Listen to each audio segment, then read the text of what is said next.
Bonjour à tous et bienvenue sur MLBA Média, la chaîne de la mission locale du bassin d'Arcachon et du Val-de-Lair. Aujourd'hui, dans Job Story, je reçois Clément, un jeune apprenti boulanger passionné qui nous partage son parcours, ses débuts dans le métier et ce qui l'anime au quotidien. C'est parti! Take your vibes and go, go, go, go, go. Take your vibes and go, go, go, go, go. Take your vibes and go, go, go, go, go. Take your vibes and go, go, go, go, go. Take your vibes and go. Bonjour Clément. Bonjour. Enchanté, merci beaucoup de t'être présenté à nous pour nous raconter un petit peu ton parcours. Je voudrais te saluer pour ton courage, parce que tout le monde ne le fait pas, et je te laisse te présenter en quelques mots. Eh bien, moi, je suis Clément Morin, j'ai été accompagné par la mission locale et maintenant je suis apprenti boulanger en 3e année. Et depuis combien de temps tu travailles dans le domaine de la boulangerie ? 3 ans. Qu'est-ce qui t'a donné envie de faire ce métier ? Un métier de bouche, c'est tout ce que j'aime dans le métier de bouche, c'est donner aux gens de la satisfaction quand ils mangent quelque chose. Comment décrirais-tu une journée type dans ton travail ? Dur. C'est beaucoup de vitesse, beaucoup de rapidité, on a beaucoup d'organisation. C'est du mental et du physique aussi. Oui, justement, je voulais te poser cette question-là. C'est un métier où on sait que voilà, il faut bouger beaucoup, il faut rester beaucoup debout. Il faut avoir un vrai physique pour faire ce métier-là ? Non, pas forcément. Avant, j'avais pas du tout de physique. À peine je portais des planches, c'était pour vous dire. Maintenant j'ai pris presque 10 kilos de masse musculaire grâce à ce métier. Ah ouais, quand même. Oui, il a fallu 3 ans, mais ils sont là. Oui, doucement mais sûrement. Toujours. Faut pas brusquer. Et du coup, à quelle heure tu commences ta journée et à quelle heure tu la termines ? Alors, je commence à 3h du matin et je peux varier entre 13h, 14h ou 15h. D'accord. Tout dépend du travail, tout dépend de la journée. Il peut y avoir plein de choses, on peut pas savoir. En tant que boulanger, on peut pas savoir. Il peut y avoir plus de monde un lundi comme un mardi et pourtant on a fini plus tôt et le mardi on finit plus tard parce qu'il y a plus de monde. Ouais, donc du coup, c'est une grosse journée, quoi. Ouais. T'arrives à trouver un petit peu un équilibre entre vie pro et perso ? Pas trop. Pas trop. Pas en ce moment, parce que c'est les temps chauds, il y a du monde, on est sur le bassin, donc forcément, il y a beaucoup de touristes, donc je suis un peu plus de temps au boulot qu'à la maison. D'accord. Et toi, tu es sur le secteur d'Arès, c'est ça ? Oui. Et il y a quand même vachement de boulot sur Arès ? On s'ennuie pas. C'est déjà bien. Ah, ça... C'est clair. Mais il faut prendre soin de ça aussi après, quand on a fini sa journée de travail. Tu fais quelque chose pour te soulager un petit peu de tout ce stress-là ? Une bonne douche, bien méritée. Tout ce que je peux faire. Un peu de sport ? Non, pas trop. Enfin, j'ai pas réellement le temps, mais à l'occasion. Ouais. Puis j'imagine les sorties entre copains, ça soulage un peu. Ça oui. J'avoue que je passe à les sorties avant la muscu. Bon. On est tous passés par là. Oui. Des fois le matin on regrette quand même. Si c'est pas bien géré. Je regrette. Quelles sont les tâches principales du coup que tu réalises chaque jour dans ce métier-là ? On a des pains spéciaux, donc du complet, du maïs, du seigle moelleux, enfin c'est tout plein de sortes de pains spéciaux. Des baguettes, beaucoup de baguettes. On fait des pétrins parce que ça arrive pas comme ça. Du ménage, c'est très important pour métier de bouche parce qu'on peut avoir tout plein de bactéries. On est vraiment à cheval sur le ménage. Est-ce qu'il y a une spécialité ou un produit que tu préférer tu te dis aujourd'hui je vais préparer ce produit-là, ça va être un petit kiff. C'est le pain aromatique que j'ai fait il y a pas très longtemps. C'est le pain à la vanille avec des fruits secs dedans. Ok, c'est un pain sucré ? Oui. Ok, je connaissais pas du tout. C'est très bon. Ok. C'est très très bon. Il m'a fallu un peu de temps pour savoir quoi mettre dedans comme fruits secs, mais c'est pas mal. Ah, c'est toi qui l'as... Ah, ok, d'accord. Et comment t'es venue l'idée, en fait ? En fait, dans la filière que je fais, on nous propose toujours de faire un BP, donc c'est un niveau au-dessus. Ouais. Et en fait, on nous demande pas réellement de créer un pain, mais au moins que l'idée vienne de nous. Et je m'y suis pris à l'avance. Parce que j'aime beaucoup bosser sur ça, et j'en ai trouvé un, et ça plaît à pas mal de gens, donc je le travaille, je le peaufine toujours. Futur meilleur boulanger de France, je vous le dis. Je serais hyper curieuse de le goûter. Franchement, ça a l'air délicieux. Du coup, quel a été ton parcours pour en arriver là ? Quelles ont été tes formations, tes stages, apprentissages ? Au tout début, après ma 3e, donc j'avais fait un bac pro vente. Juste après ça, je savais pas quoi faire. Donc je me suis dit trop content, je vais rien faire et jouer. Et ma mère, elle m'a regardé, elle m'a dit non, non, Tu vas à la mission locale, tu verras, c'est super là-bas, on t'aide, tu as un peu d'argent pour les trajets, pour ceci, pour cela. Je n'étais pas content au début. Puis en fait, il m'a fallu une semaine. Une semaine sur un mois où j'ai passé du collectif pendant un mois. Il m'a fallu qu'une semaine pour en fait kiffer et y aller tous les jours. Puis aussi, on apprend énormément à être indépendant au final. Trouver les horaires des bus, parce qu'à ce moment-là, j'étais mineur, donc forcément, j'avais pas de permis. Mais trouver les horaires de bus, se déplacer, manger, se dire là, on a ça. Enfin, c'est une organisation qu'on n'a pas jeune, en fait. Vu que c'est de 16 à 25 ans. Moi, j'ai commencé déjà à 16 ans, donc forcément, j'avais pas trop non plus la notion de faire quelque chose en étant tout seul. Et en fait, j'ai tellement appris au bout d'un mois. Puis en fait, je me suis rendu compte que si je veux quelque chose, il me faut de l'argent, il faut travailler, il faut que je me déplace. Faut pas que je reste à la maison. Il faut être actif.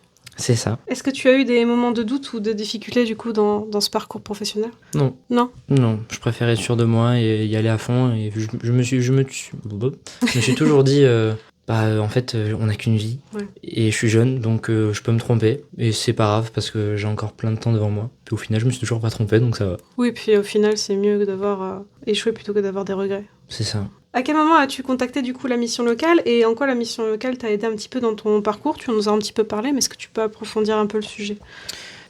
C'est ma mère du coup qui a fait ça, c'était en 2019 et en fait ma mère m'a dit tu vas faire un mode collectif, donc on fait du sport dedans, on fait pas mal de sport, franchement il y a eu beaucoup de sorties que j'ai pu faire. On nous apprend à rassurer, convaincre et séduire les employeurs, la fameuse soupe épicée que j'ai jamais oubliée et qui marche toujours. Et cette technique elle m'a beaucoup aidé, j'ai pu avoir des stages, parce qu'on peut faire des stages à la mission locale, donc c'est en 2 semaines minimum, et on peut faire plus il me semble. Et j'ai fait du coup, grâce à la soupe épicée, j'ai pu faire un stage de boulangerie. En fait je savais pas quoi faire entre boulanger et pâtissier, donc j'ai fait les deux à la même entreprise et j'ai fait un choix. Il m'a dit voilà, maintenant on s'approche de septembre, tu veux t'inscrire en tant que quoi? Donc j'ai dit boulangerie, ça me préfère. Ça me tirait vers la boulangerie et je me suis dit vas-y. Donc voilà, il y a beaucoup de stages, on a un suivi aussi, on est suivi par la mission locale par rapport à ce qu'on fait. Et du coup, tu conseillerais à d'autres jeunes de pousser la porte de la mission locale qui se retrouvent dans les mêmes conditions que toi au début, se dire qu'est-ce que je fais ? Je suis un peu perdue, je sais pas ce que je vais faire, quelle formation, quel emploi, qu'est-ce que tu leur dirais ? De casser la porte de la mission locale, d'y rentrer en plein fouet et de pas attendre que quelqu'un vous dise d'y aller. Moi, ça a été fait dans la journée, donc je me suis dit trop bien, ma mère m'a dit non, mais attendez pas et surtout y aller sans réfléchir. Il y a beaucoup de personnes, alors tout dépend de vos secteurs, mais beaucoup de personnes comme à Biganos qui reçoit à bras ouverts les personnes qui ont des difficultés à trouver leur métier de tous les jours. Surtout que vu qu'on est entre 16 et 25 ans, on n'a pas forcément l'argent pour venir ou pour ceux qui ont le permis, l'argent pour faire de l'essence pour venir.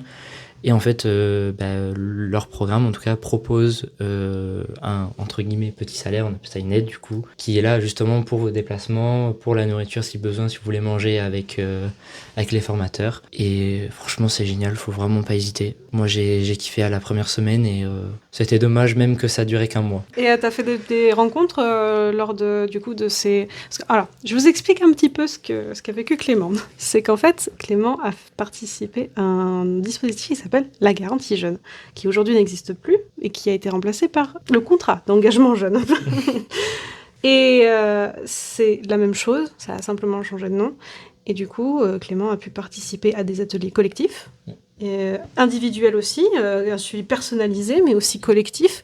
Participer à des ateliers de professionnalisation, formation, mais aussi du sport, de la santé. Je sais pas si tu as fait le bilan de santé. Il me semble, oui. Ouais, dans le socle. En fait, on vous permet aussi de prendre soin de votre santé, de faire un bilan de santé à Bordeaux, de faire un check-up avec plein de professionnels de santé, ce qui nous permet un petit peu de voir un petit peu où vous en êtes et s'il y a quelque chose à soigner, le faire. Et tout est gratuit. Donc, c'est vrai qu'on l'avait fait, ouais. C'est la mission locale, c'est complet. Quels sont les aspects du métier que les gens ne connaissent pas forcément c'est un peu les coulisses du métier. Qu'est-ce que tu pourrais en dire ? Les horaires, même si beaucoup de gens s'en doutent. Ouais. C'est très dur au début, surtout après quand on fait des soirées. Mais sinon... Mais sinon, en soi, c'est très dur. Il y a beaucoup de gens qui arrêtent le métier justement parce qu'ils aiment pas se lever très tôt, à 2h, 3h ou même 5h. Beaucoup d'organisations, on pense que c'est de l'eau et de la farine, mais il y a rien de tout ça. Ça, c'est vraiment l'aspect visuel qu'on voit. Mais en soi, il y a tellement de choses à respecter, que ce soit au niveau des règles, ou même pour avoir une meilleure qualité. C'est pas que de l'eau et de la farine. Mais malgré tout, comme tu disais, tu sacrifies un petit peu ta vie perso. On peut pas se coucher à n'importe quelle heure, on peut pas se lever à n'importe quelle heure. Est-ce que du coup c'est un métier physique, on en a un petit peu parlé, et comment tu gères un petit peu la fatigue et ces horaires décalés? C'est un peu difficile. La semaine dernière, encore une fois, j'ai travaillé sur 12 jours consécutifs. Ah ouais. Donc la fatigue, je la sens. Au bout de 5 jours, à chaque fois, on a toujours nos 2 jours de repos. Sauf que là, au bout de 2 jours, je vous mens pas que j'ai eu un peu du mal à regarder, à réfléchir sur certaines choses. Et on peut vraiment pas se coucher tard. Ouais. C'est 20h, au max. Ouais. Au max pour avoir une bonne nuit de sommeil. Sinon, je sais que comme moi, ou comme d'autres personnes que je connais, ils peuvent dormir 3 à 4 heures, ça leur suffit. Ça paraît bizarre, mais des fois, je peux dormir 4 heures, je suis en pleine forme. Ouais, tu dors 8 et heures. Content. Et je peux dormir 6-7 heures. Et t'es éclaté. Je suis éclaté, je suis aigri. Donc, en fait, ça dépend des jours. Je trouve quand même, parce que là, en vrai, je suis un peu en train de le dégoûter, entre guillemets, le métier, mais même si je consacre énormément de temps sur le travail, il y a quand même une part de, j'ai des repos, je peux avoir des vacances, donc j'ai toujours quelque chose pour entretenir, par exemple, un lien de couple, ou même des amitiés, je peux toujours bouger, en fait. Ouais. Rien ne me l'en empêche. On est jeune, faut vivre, et puis voilà. Et ça te dirait pas, alors évidemment pas maintenant, mais est-ce que ça te dirait pas d'ouvrir plus tard ta propre boulangerie? Bien sûr. Ah, c'est l'objectif. Toujours. Ah, ok. C'est pour ça qu'il faut se peaufiner, continuer sur les études, apprendre de plus en plus la gestion, parce que pour ouvrir une entreprise, maintenant, c'est un peu plus difficile. Tout le monde, alors c'est toujours d'actualité, on peut toujours avoir un CAP pour ouvrir une boulangerie, sauf qu'on n'a pas tous les moyens de se la payer nous-mêmes, donc quand on veut faire des prêts, on dit qu'on a un CAP, pour eux, ce n'est pas suffisant. Ils préfèrent avoir un BP, parce que c'est dans cette mention, dans cet examen qu'on apprend vraiment la gestion d'entreprise. La zone de chalandise, c'est tout plein de connaissances techniques qu'il faut apprendre, parce qu'on peut pas venir comme ça et dire voilà, je veux cette boulangerie, je la veux, j'ai l'argent et tac. Ça marche pas comme ça. Ouais, je comprends. Mais ça reste quand même dans un coin de ta tête et c'est peut-être un projet à réaliser plus tard. C'est ça. Après, comme tu dis, c'est peut-être un métier aussi... Alors, tu m'arrêtes si je dis des bêtises. Hein. C'est peut-être un métier qui demande aussi des formations continues. Si, oui. Ouais. Des fois, même en ayant une entreprise, on peut toujours demander, on appelle ça un boulanger conseiller, de venir nous dire, voilà... Par exemple, on a un problème sur la tradition, par exemple. Est-ce que vous aurez une technique différente ou meilleure? Donc là, il va vous proposer plein de choses, en fait. Et on apprend toujours. On ne peut jamais s'arrêter sur quelque chose. Quand on est sur de l'artisanat, c'est-à-dire qu'on pétrit, on façonne et on cuit et on vend au même endroit, on a cette appellation artisanat. Et en fait, dans cet artisanat, on ne peut jamais, mais au grand jamais, se dire qu'on a le produit final. Même moi qui ai créé ma recette, mon pain à la vanille et aux fruits secs, je pourrais jamais me dire c'est bon en fait. Genre il est bon, point. Non, je peux pas. Tu peux l'améliorer à chaque fois. Je peux toujours l'améliorer, que ce soit au goût, à la forme, c'est à la façon de le faire. Il y a toujours un truc à changer, toujours. Puis il faut toujours se dire que c'est pas parce que c'est la même recette, le même temps de cuisson, que le même savoir-faire, que ça sera le même résultat. Okay. Ça change toujours, parce qu'on en revient à la même chose. La farine, c'est un peu différente chaque année. On a un nouveau blé, on appelle ça. Est-ce que tu as déjà eu des imprévus ou des anecdotes marquantes en boulangerie? J'ai déjà eu des imprévus, que j'ai raconté lors de mon examen actuel. On a un pâtissier. En fait, il a besoin d'un sac de farine. En fait, il a dit qu'il en avait pas besoin parce qu'il en avait assez. Et ça, en fait, c'était le jour de l'an. Il a dit qu'il en avait assez. Au moment où on arrive au 1er janvier, en fait, il en a plus pour faire la viennoiserie. Donc du coup, pas de viennoiserie, pas ouf. Donc on était vite un peu dans l'embarras. On savait pas comment faire. Donc on a dérangé le patron. Le patron, il nous a dit, vous inquiétez pas, on va recevoir des sacs de farine au plus vite. On les a reçus le lendemain, donc on a dû baisser la vente de chocolatines, de croissants, des choses comme ça, pour justement que ça dure plusieurs jours, pour pas qu'on reste vraiment sur du zéro. Et voilà. Voilà. Mais quand on les a reçus, on s'est mis à 4 dessus, sur le pétrissage, sur le détaillage. C'était un vrai bordel. Ouais. Mais c'était amusant parce qu'en soi, on a la musique, vu qu'on est derrière, on n'est pas en vente. On a la musique, on s'amuse, on fait plein de choses en fait. Même si ça reste du pur jus où il faut aller à fond, Ouais. voilà, on peut jamais être énervé en fait. Mais ça reste toujours drôle. C'est bonne ambiance, quoi. Ouais, voilà, on Ouais. s'ennuie pas. C'est une bonne chose à savoir. Du coup, je voulais en savoir un petit peu plus sur les qualités d'un bon boulanger. Et je voulais savoir quelles sont, selon toi, les qualités essentielles pour faire ce métier. Il faut être dynamique, il faut être très bosseur. Bah oui, ça a l'air, du coup. Ah, oui. Très bosseur, faut être passionné. C'est en fait la passion donne tout le reste en fait. Si on est passionné, qu'on a envie de se lever le matin pour faire le pain, pour se dire faut améliorer ça, faut améliorer ceci. En fait, ça donne juste envie de se lever et d'y aller en fait. Ouais.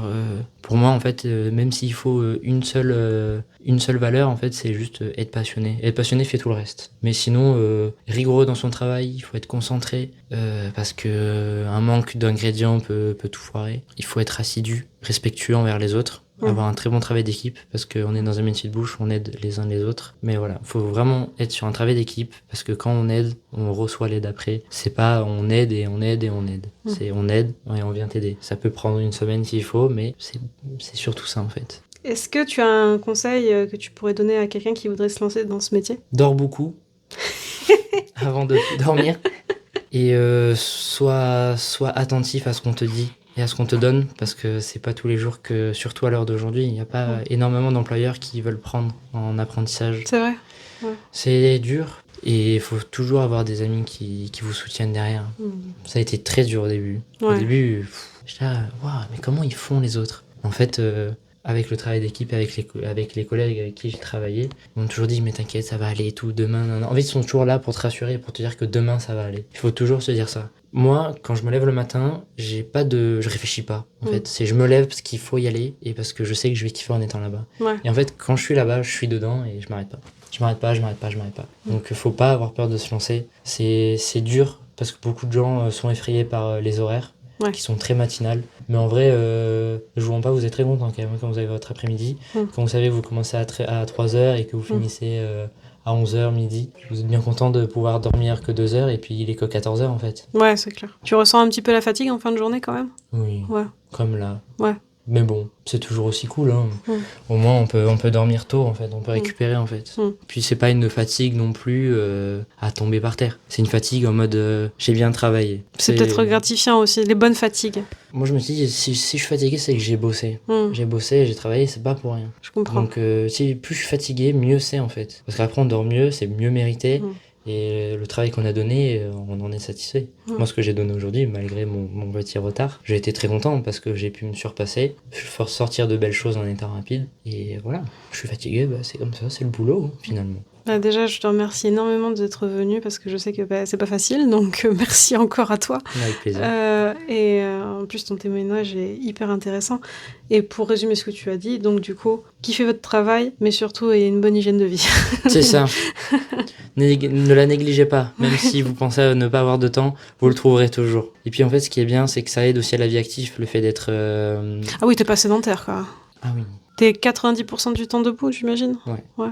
Après, tu m'étonnes que t'as pris du muscle. Ça m'a beaucoup aidé, surtout qu'avant je faisais que du vélo au début pour y aller au boulot. Ah oui, le vélo ça sèche un peu, non ? Ça dépend du trajet, mais je sais que je faisais Lège jusqu'à Andernos. Ah oui, quand même. En fait, au début c'était dur, oui. 45 minutes c'était long, mais en fait c'est comme le métier au final. C'est en fait à force de faire, ça prend moins de temps. Donc au lieu d'en mettre 45, j'en mettais 30. Ah oui, bah oui, c'est de l'entraînement, t'as raison. Donc ça fait toujours un effort physique. En fait, je me dis, alors faut jamais dire ça, mais je me dis que voilà, je fais beaucoup de vélo le matin, je repars, je fais du vélo, je fais ça pendant 2 ans et demi. Je me dis en fait, pourquoi aller à la salle de sport ? Ouais, mais c'est clair ce que j'allais te dire. En fait, t'as pas besoin d'aller à la salle de sport. Tu fais déjà ton cardio. Ouais, c'est ça. Et ta muscu, j'imagine, avec les palettes. Avec les palettes et les sacs de farine. Ouais, c'est combien ? kilos. Ah ouais, quand même. Puis on n'en met pas qu'un sac, donc généralement on essaie d'aller vite, donc on en prend 50 par 50. On a un joli dos après. En fait, c'est tout le temps, en fait. À force de faire, ça devient de plus en plus facile de porter des sacs. Puis il faut surtout avoir la bonne posture. Ça aussi... Ah ouais, pas se faire mal au dos, tout ça. Ça arrive à beaucoup de gens, même avec ceux que je travaille, il y en a un qui est en arrêt depuis presque l'année dernière même. Ouais, si c'est de déplacer une vertèbre, un truc comme ça, c'est pareil que c'est hyper long. C'est super long. C'est opérable. Je sais même pas si c'est opérable. Mais oui, franchement, je veux pas savoir tant que j'y ai pas. On veut pas savoir. C'est ça. Mais faut bien s'accroupir. Faut bien s'accroupir et pas pousser avec le dos ni avec les bras, mais avec les jambes. Oui, on m'avait expliqué qu'il fallait pas se pencher, mais vraiment avec les genoux, tout ça. Enfin, en squat, quoi. En fait. Ouais, c'est ça. Même si c'est chiant et que ça fait mal aux jambes, c'est pas grave. Ouais. C'est le métier qui rentre, comme on dit. Ça vous fera les cuisses, C'est ça. comme dirait l'autre.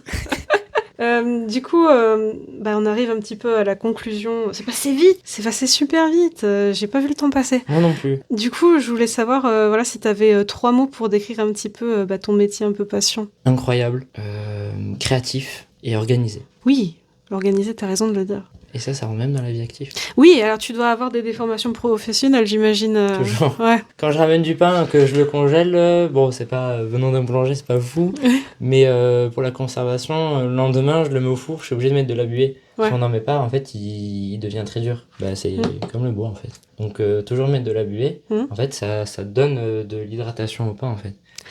C'est de l'eau avec la chaleur, il est vite transformé en vapeur, qui rentre dans le pain, et au moment où on le sort, en fait, on entend plein de petits craquements. On appelle ça le chant. En fait, c'est la croûte qui se déchire au fur et à mesure. Oui, je crois que j'ai déjà entendu parler de ça. Mais merci pour le tips, parce que souvent, on se retrouve avec du pain comme ça le lendemain. Et merci pour le tips. Et du coup, c'est quoi ton produit préféré à toi, je veux dire, gustativement ? Bon, je veux pas me vanter, mais c'est mon pain à la vanille, quand même. Ah bah, quand même, attends. Parce que j'ai beaucoup goûté les pains spéciaux, on en trouve un peu partout. Mais c'est vrai que le cranberry noisette, on fait du cranberry noisette. Cranberry noisette ? Ouais, on dirait pas, mais c'est super bon. Ah ouais ? Ouais, puis c'est, on va dire, un peu fraîcheur, on va dire. Vu qu'il y a le fruit séché, il est quand même là pour nous rappeler que c'est pas que du chaud, au final. Ouais. C'est très très bon, c'est très très bon. C'est plutôt des pains d'été ? Ouais, on fait à la saison, mais c'est vraiment pain d'été. On va en avoir beaucoup plus l'été qu'en hiver. Et d'ailleurs, j'ai pas posé la question, mais vos grosses périodes de travail, du coup, ce serait quand ? J'imagine que c'est un peu Noël ? Alors, on a Noël. En fait, c'est tous les jours fériés, en fait. Tous les événements. Donc, on a l'été pour les grandes vacances. Ouais. À chaque fois qu'on a des vacances, ceux de février, ceux de... Je sais plus quand, parce que je suis plus à l'école. Moi aussi, je sais même pas. Je sais plus, mais je sais juste qu'on a celui de février. Ouais. Les grandes vacances, du coup, de 2 mois. Les Pâques, la Pâques, Toussaint. La Toussaint, Noël, le 1er mai. Le 1er mai, c'était... C'est vrai ? On a fini, mais à 17h, on est arrivé le matin. On a fait ça va être long. Et du coup, est-ce que tu aurais une dernière anecdote ou un message à faire passer à nos auditeurs ? Foncez à la mission locale. Même si vous pensez que c'est un peu comme les cours et tout, j'y ai pensé aussi, j'avoue. Et au final, non. On est à peu près, alors je sais pas, là, au moment où j'y étais, on était 9. Donc en fait, vous faites vite des amis ou des connaissances, donc ça devient vite agréable. Et les formateurs sont géniaux en fait. Là, il y a pas à dire. Bah c'est vrai. C'est vrai, moi je me suis beaucoup amusé. Ouais. Outre le fait de le dire dans l'interview, c'est vrai. Je peux pas mentir, je peux pas le nier, c'était juste incroyable. Les courses d'orientation, je m'en rappelle. On a fait aussi du kayak. Oui. Pas sur l'eau parce qu'à ce moment-là il y avait la tempête, mais on a quand même fait c'était une simulation un peu. Ouais. Et c'était stylé. C'est des trucs qui sont... c'est des petits trucs comme ça. En fait, c'est des petites sorties, mais en fait elles font toute la différence. Et c'est vachement cool. On a fait plein de choses. T'avais fait de la boxe ? La boxe aussi. On a fait beaucoup de choses, beaucoup de sorties. Ouais. Et en fait, ça fait du bien parce que moi, qui, comme au début, j'ai dit de base, je voulais que jouer. Ouais. En fait, le fait de bouger, en fait, c'est trop bien. Même là, en fait, en ce moment, en fait, j'avais toujours une routine de boulot. Bah, en fait, c'est métro, boulot, en fait. J'avais toujours ce truc-là. En fait, on m'a poussé un peu à bouger. Ouais. On m'a dit, hey, c'est bon, là, t'es jeune, faut bouger, faut... Et au pire, c'est pas grave, tu dors pas, hein. Direct. En mode sandwich dans la couette. Ah ouais. Sushi là. Ouais, écoute Clément, j'ai adoré cette interview. C'est celle où j'ai le plus rigolé, je pense. C'était trop bien. Et franchement, si tu veux revenir nous parler un petit peu de n'importe quoi, de toute façon, puisqu'à la mission locale, on parle pas que des métiers, on parle des passions, on parle de plein de choses. Donc si tu veux revenir, ça avec grand plaisir parce que t'es super agréable à écouter. Ah, merci. Donc je te remercie beaucoup Clément. Merci beaucoup à vous aussi. Merci à toi. À bientôt. À bientôt. Take Take your vibes and go, go, go, go, go. Take your vibes and go, go, go, go, go. Take your vibes and go, go, go, go, go. Take your vibes and go, go, go, go, go. Take your vibes and go. Merci à Clément d'avoir partagé avec nous son expérience et son regard sur le métier de boulanger. Un grand bravo à lui pour l'obtention de son diplôme de mention complémentaire de pains spéciaux. Une belle récompense pour son travail, sa rigueur et sa passion. Si cet épisode vous a plu, n'hésitez pas à le partager et à suivre Job Story pour découvrir de nouveaux parcours inspirants. À bientôt pour un prochain épisode.